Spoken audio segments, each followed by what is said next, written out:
وكان بالمؤمنين رحيما تحيتهم يوم يلقونه سلام وأعد لهم أجرا كريما يا أيها النبي إنا أرسلناك شاهدا ومبشرا ونذيرا. السلام عليكم ورحمة الله وبركاته. الحمد لله رب العالمين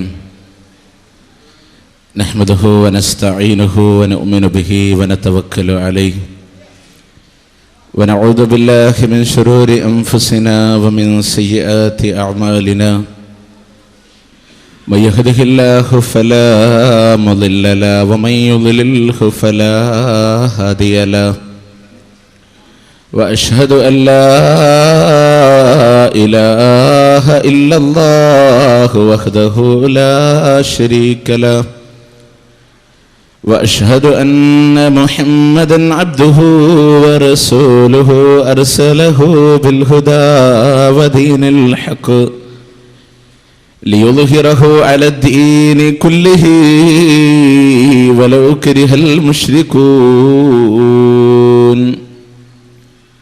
اللهم صل على محمد وعلى آل محمد كما صليت على إبراهيم وعلى آل إبراهيم إنك حميد مجيد. وبارك على محمد وعلى آل محمد كما باركت على إبراهيم وعلى آل إبراهيم إنك حميد مجيد.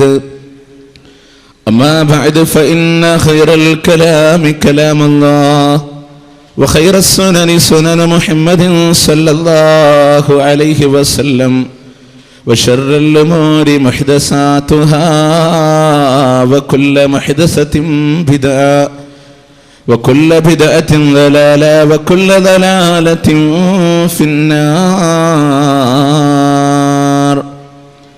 إن نريد إلا الإصلاح ما استطعت وما توفيقي إلا بالله عليه توكلت وإليه أنيب.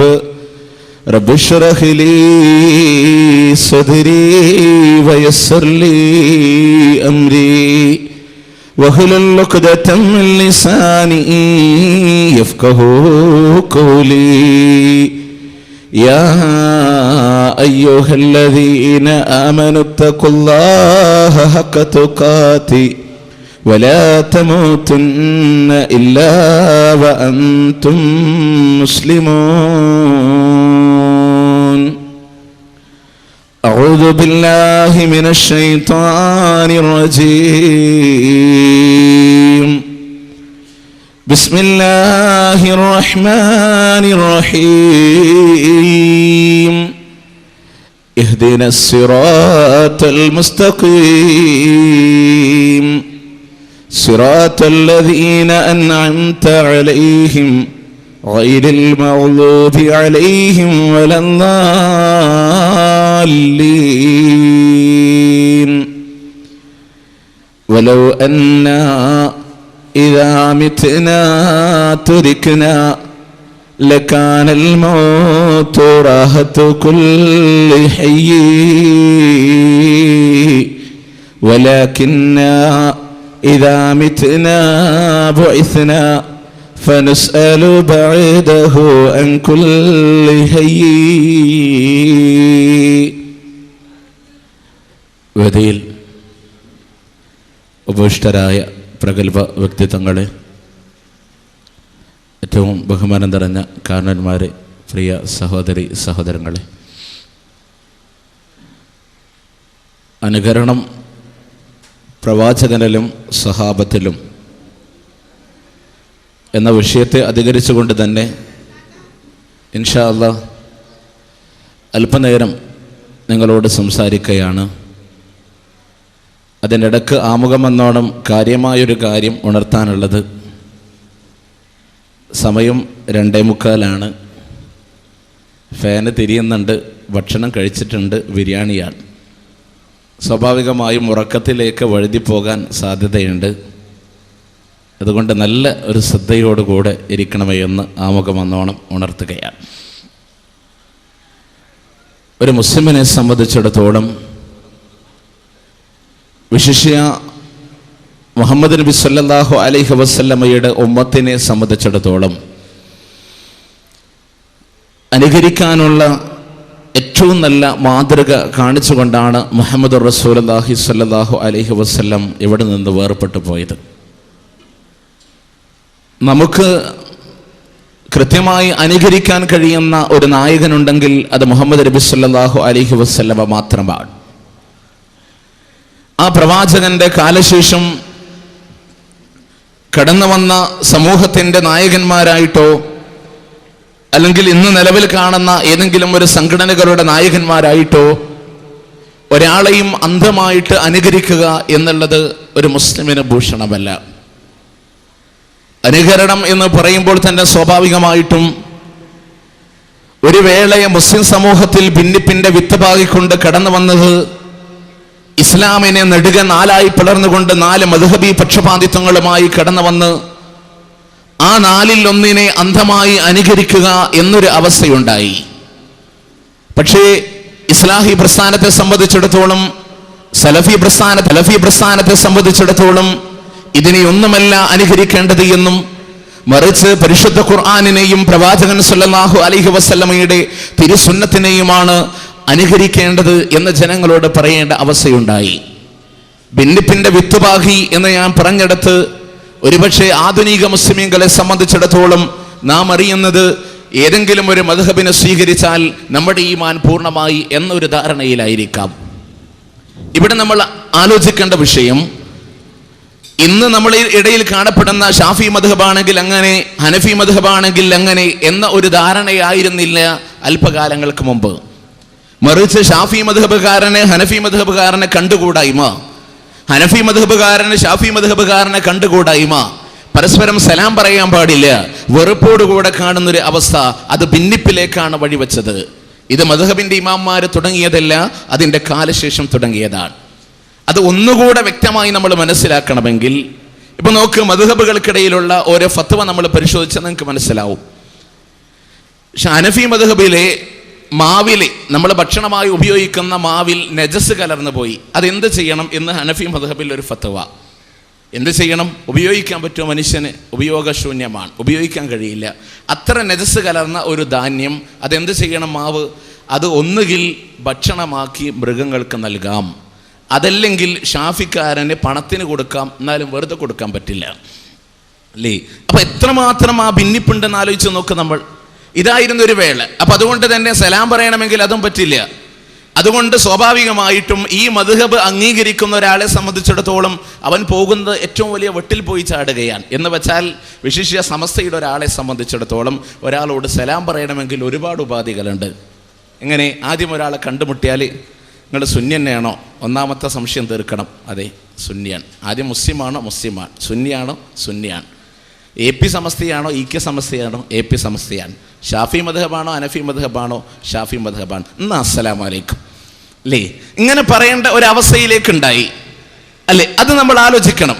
അപ്പൊ അതുകൊണ്ട് തന്നെ അനുകരണങ്ങൾ ആ വഴിക്ക് തിരിച്ചുവിടാനല്ലേ, മറിച്ച് പ്രവാചകൻ സല്ലല്ലാഹു അലൈഹി വസല്ലമയിലൂടെ അവിടുത്തെ ചര്യ അനുസരിച്ചുകൊണ്ട് കഴിഞ്ഞു പോയ സഹാബാക്കളിലൂടെ പ്രവാചകൻ സല്ലല്ലാഹു അലൈഹി വസല്ലമ പറഞ്ഞു, നിങ്ങൾ പിന്തുടരേണ്ട മാതൃക അത് മാത്രമായിരിക്കണമെന്ന്.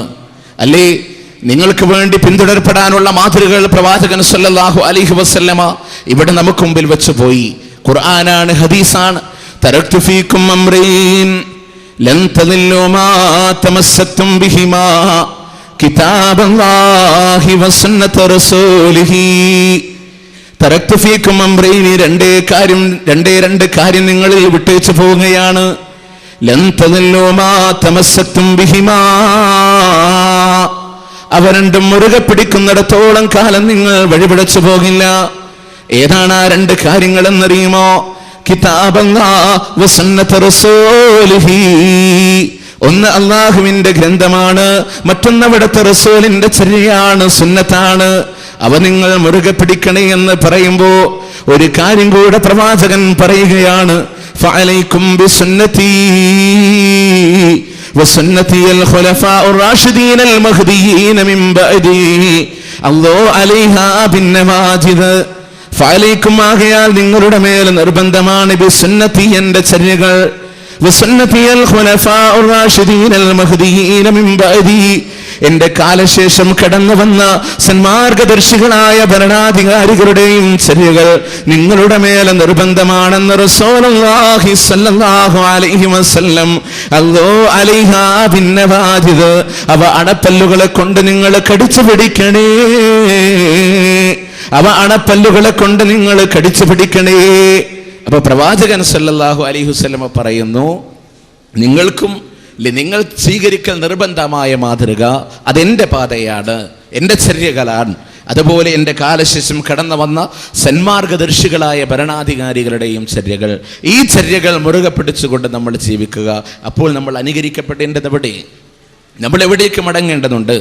അതിൽ നിന്ന് മാറിയിട്ട് മറ്റുള്ള മതസ്ഥന്റെയോ മറ്റുള്ള ആദർശക്കാരന്റെയോ അതല്ലെങ്കിൽ ജൂതക്രിസ്ത്യാനികളുടെ പ്രത്യേകം എടുത്തുകൊണ്ട് പറഞ്ഞ അത്തരം വിഭാഗങ്ങളുടെ ആചാരങ്ങളിലേക്കോ സ്വഭാവങ്ങളിലേക്കോ ഒരിക്കലും മടങ്ങാൻ പാടില്ല. ഞാൻ ആമുഖമായി നിങ്ങൾ ഓതിക്കേൽപ്പിച്ച ആയത്തിലെ തന്നെ നമുക്കൊക്കെ സുപരിചിതമായ വചനം പരിശുദ്ധ ഖുർആനിൽ സൂറത്ത് ഫാത്തിഹയിൽ അല്ലാഹു സുബ്ഹാനഹു വ തആല പറയുന്ന, നമ്മളെല്ലാം നിരന്തരമായി അല്ലാഹുവിനോട് പ്രാർത്ഥിക്കുന്ന പ്രാർത്ഥന, ഇഹ്ദിനസ് സിറാത്തൽ മുസ്തഖീം, നേരിന്റെ സർപ്പദത്തിലൂടെ നാദാ ഞങ്ങളെ നീ നയിക്കണേ തമ്പുരാനേ. സിറാത്തൽ ലദീന അൻഅംത അലൈഹിം, നീ അനുഗ്രഹിച്ചവരുടേതായ പാതയാണ് നാദാ, നീ അനുഗ്രഹിച്ചവരുടേതായ മാർഗമാണ് തമ്പുരാനേ. അതാരാ അനുഗ്രഹിച്ചവരാരാ? അത് സാലിഹീങ്ങളാണ്, പ്രവാചകന്മാരാണ്, സലഫുകളാണ്, സച്ചരിതരായ ആളുകളാണ്, ശുഹദാക്കളാണ്. ഇത് പരിശുദ്ധ ഖുർആനിന്റെ 4-ാം അധ്യായത്തിന്റെ 69-ാമത്തെ ആയത്തിലൂടെ എടുത്തുദ്ധരിച്ചുകൊണ്ട് അല്ലാഹു തആല ചോദിക്കുകയാണ്, വഹസുന ഉലൈക റഫീഖാ, എത്രയോ നല്ല കൂട്ടുകാരാണെന്ന് അല്ലാഹു സുബ്ഹാനഹു വ തആല വരച്ചു കാണിക്കുമ്പോ അതാണ് നമുക്ക് സ്വീകരിക്കാനുള്ള നേരിന്റെ പാത എങ്കിൽ സ്വീകരിക്കാൻ പാടില്ലാത്ത വസ്തുത രണ്ട് കാര്യമാണ് ഇട്ടുകൊണ്ട് അല്ലാഹു തആല പറയുന്നു,